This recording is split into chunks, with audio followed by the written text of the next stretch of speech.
नमस्कार दोस्तों, मैं विजय आपका एक बार फिर से स्वागत करता हूं अपने चैनल में। दोस्तों आज के वीडियो हम लोग जिक्र करेंगे टाइम एंड वर्क से रिलेटेड जो इंपॉर्टेंट क्वेश्चन बनता है बारी बारी से संबंधित। इससे पहले मैंने एक पार्ट ऑलरेडी अपलोड कर रखा है जो सिंपल क्वेश्चन थे बारी बारी से रिलेटेड, और ये क्वेश्चन बारी बारी से संबंधित होगा, लेकिन ये टॉप लेवल के क्वेश्चन है दोस्तों। तो वीडियो के अंत तक आप बने रहे दोस्तों। चैनल में पहली बार विजिट करें तो चैनल को जरूर सब्सक्राइब करें। आइए शुरुआत करते हैं पहले प्रश्न। पहला प्रश्न दिया है कि ABC एक काम को क्रमशः 20, 30 और 60 दिन में कर सकते हैं। आगे प्रश्न दिया है कि ए उस काम को कितने दिन में पूरा कर सकता है यदि यहाँ पर बी और सी द्वारा हर तीसरे दिन उसकी मदद की जाए। तो एक आपका प्रश्न हो गया। तो यहाँ पर पहले हम क्या करेंगे, यहाँ पर हम जो है ए बी सी सबका कार्यक्षमता निकालेंगे। ए यहाँ पर कितना दिया, 20 दिया, इस तरह से लिखना है। और अगर बी की बात करेंगे तो यहाँ पर आपका 30 दिन दिया गया है, और सी की बात करेंगे तो यहाँ पर 60 दिया गया है। अब बात ये होती है कि यहाँ पर सबका 20 का 30 और 60 का एलसीएम अगर ले लिया जाएगा तो आपका 60 हो जाएगा। 60 का मतलब टोटल वर्क आपका हो जाएगा। इस तरह से अगर यहाँ पर हम 20 से डिवाइड कर देंगे तो जो ए का कार्यक्षमता होगा वो 3 निकल जाएगा मतलब। और बी की बात करेंगे 30 से 60 में भाग देंगे तो 2 हो जाएगा। 60 को 60 से डिवाइड करेंगे तो यहाँ पर 1 आ जाएगा। क्लियर।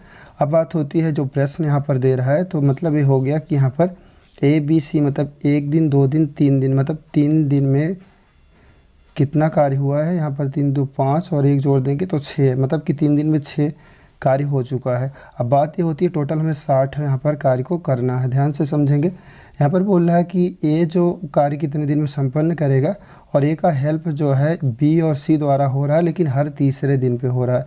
तो कहने का मतलब हो गया कि फर्स्ट डे की बात करेंगे तो ए अकेले रहेगा, सेकंड डे पर भी ए अकेले रहेगा, लेकिन जो थर्ड डे होगा ए के साथ बी और प्लस सी दोनों जुड़ जाएंगे। क्लियर। अब यहाँ पर ए की कार्यक्षमता की बात करेंगे तो 3 दिया है, 2 बार 3 लिखेंगे चूँकि ए बार 2 बार दिया गया है, और ए बी सी तीनों का कार्यक्षमता ऑलरेडी यहाँ पर हम लोग निकाल चुके हैं तो 6 यहाँ पर रख देंगे। मतलब कि यहाँ पर ए 1 दिन का हो गया, दूसरे दिन भी ए है, और तीसरे दिन ए बी सी है। तो 3 दिन का कितना काम होगा, 3 3 6 और 6 6 जोड़ देंगे तब 12 हो जाएगा। मतलब 3 दिन का कार्य जो होगा वो आपका 12 हो जाएगा। क्लियर। हमें करना कितना है, 60 वर्क, मतलब 60 करना है। तो 12 से भाग दे देंगे तो 5 बार जाएगा। अगर 5 से गुणा यहाँ पर दोनों तरफ हमने कर देना है तो मतलब होगा 5 तिया 15 हो जाएगा। 15 दिन में कितना काम होगा, 60 हो जाएगा, चूँकि हमें 60 ही टोटल करने थे। यहाँ पर हम अगले प्रश्न की बात करेंगे तो दिया गया कि का और खा अलग अलग काम करते हुए किसी काम को यहाँ पर दिया गया कि क्रमशः 9 और 15 दिन में समाप्त कर सकते हैं। क्लियर। आगे प्रश्न दिया यदि वे एक एक दिन मतलब कि यहाँ पर बारी बारी से कार्य करें, तो आगे प्रश्न है कि ये जो है का कार्य को अगर प्रारंभ करता है तो जो है कार्य कितने दिन में संपन्न हो जाएगा। तो बारी बारी का क्वेश्चन है, सिंपल है, यहाँ पर ध्यान से समझेंगे। अगर फर्स्ट की बात करेंगे, का की बात करेंगे तो यहाँ पर दिया है 9 डेज, इस तरह से लिख देंगे। और यहाँ पर अगर हम खा की बात करेंगे, सेकंड की बात करेंगे तो यहाँ पर दिया है 15। अब इन दोनों का क्या करना होगा, हमें एलसीएम मतलब कि लासा लेना होगा। लासा ले लेंगे तो 45 का मतलब ये होता है कि ये टोटल वर्क हो गया, मतलब ए और बी द्वारा टोटल 45 वर्क यहाँ पर करना है। अब करना क्या होगा कि 9 से डिवाइड करना होगा 45 को, तो यहाँ पर 5 आ जाएगा, और 15 से डिवाइड कर देंगे तो हमारे यहाँ पर 3 हो जाएगा। मतलब कि ये फर्स्ट डे का हो गया, खा का सेकंड डे हो गया। मतलब कि अगर 2 दिन की बात करेंगे, मतलब 2 दिन में कितना वर्क हुआ है, या 5 और यहाँ पर 3 तो 8 वर्क हो गया। अब क्या करना होगा, 8 से यहाँ पर टोटल वर्क में डिवाइड करना होगा।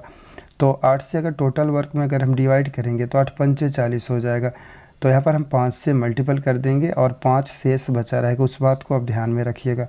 तो यहाँ पर 5 से डिवाइड कर देंगे तो 10 दिन में कितना काम हो गया, 10 दिन में यहाँ पर 5 40 हो जाएगा। मतलब 10 दिन में हमने 40 काम कर लिया, लेकिन करना क्या है, हमें यहाँ पर जो है 5 मतलब 45 कार्य करना है। तो मतलब 40 हो गया, 5 बाकी है। तो बारी बारी का लॉजिक ये होता है कि अगर का कर चुका है, खा कर चुका है, तो फिर से जो बारी होगी वो का की होगी।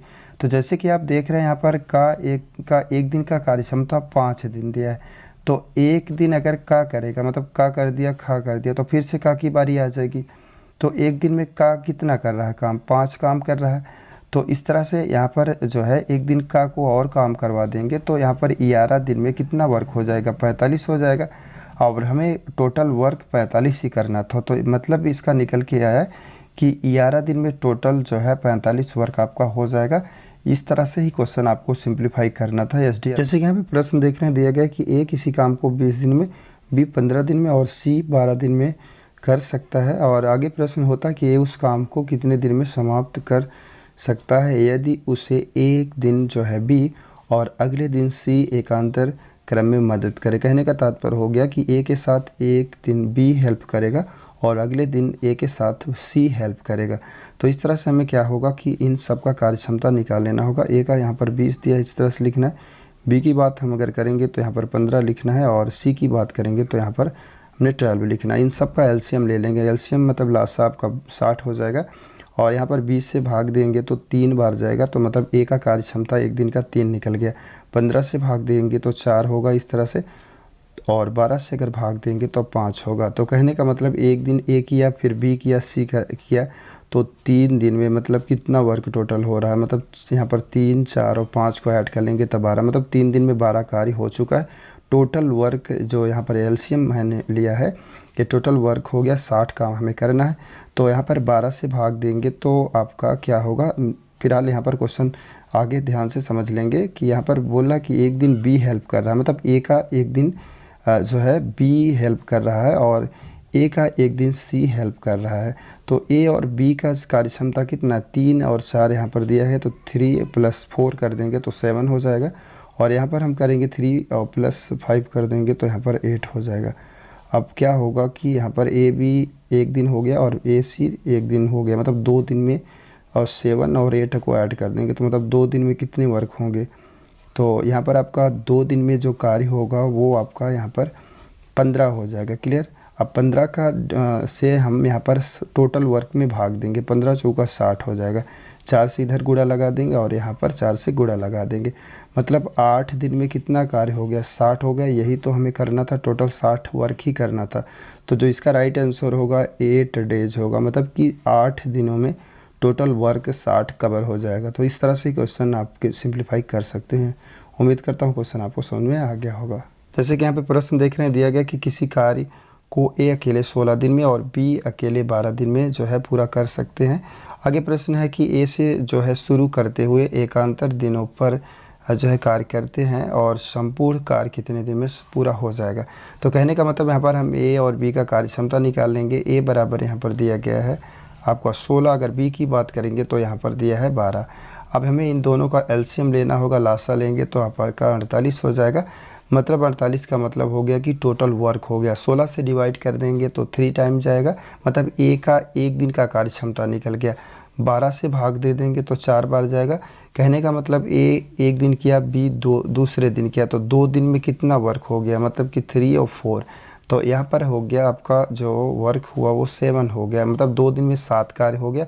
हमें यहाँ पर 48 कार्य करना है। अब 7 से डिवाइड इसको करना होगा 48 को, तो ज़्यादा बार नहीं ले जाना है, उसके नियर तक ले जाने हैं, मतलब 6 बार अगर ले जाएंगे तो दोनों तरफ आपको मल्टीपल 6 से कर देना होगा। 6 दूनी 12 होगा, मतलब 12 दिन में यहाँ पर 7 संग 42, मतलब 42 वर्क हो गया। लेकिन हमें 48 कार्य यहाँ पर करना है। अगर ए काम को कर लिया, बी कर लिया, तो फिर से एक ही बारी होगी, क्योंकि बारी बारी के क्वेश्चन में यही लॉजिक होता है। तो यहाँ पर ए कार्य कर लिया, बी कर लिया, जो दोनों मिल करके 12 दिन में मतलब जो है 42 काम कर लिए। अब बात एक ही बात आएगी, तो ए का जो एक दिन का कार्य है, एक दिन की कार्य क्षमता 3 है, जैसे कि यहाँ पर ऊपर टॉप पे देख रहे हैं। तो अब क्या होगा कि यहाँ पर ए को मैंने एक दिन कार्य करा दिया, तो यहाँ पर 13 दिन हो गया। क्लियर। और 13 दिन में कितने वर्क हो गए, यहाँ पर हमने 42 और 3 को ऐड कर लेंगे तो 45 हो गया। अब बात होता है कि अभी भी यहाँ पर 48 कार्य टोटल हमें करना था, 45 ऑलरेडी कर चुका हूँ। तो यहाँ पर जो 3 वर्क होगा, मतलब 3 जो कार्य होगा वो बी से करवाएंगे, क्योंकि ए को हमने करवा दिया, बी की बारी आएगी। तो यहाँ पर हमने इस तरह से लिखना है 13 सही, मतलब 13 दिन जो है 13 सही, और 3 जो बचा है, चूँकि 45 हो गया है, 45 में 48 की बात करेंगे तो 3 ही रिमेन होगा। तो 3 इस तरह से 13 सही 3/4 करेंगे, चूँकि बी को लेंगे तो बी का कार्य क्षमता यहाँ पर 4 दिया है। तो इस तरह से 13 सही 3/4 आपका राइट आंसर होगा। तो इस तरह से क्वेश्चन आप सिंप्लीफाई कर सकते हैं। SD यादव मैथ से हमने एक क्वेश्चन ले रखा है, टाइम एंड वर्क बारी बारी का क्वेश्चन है दोस्तों। अगर आप जाएंगे तो 144 नंबर के प्रश्न को देखेंगे तो वही क्वेश्चन यहाँ पर हम एक्सप्लेन कर रहे हैं।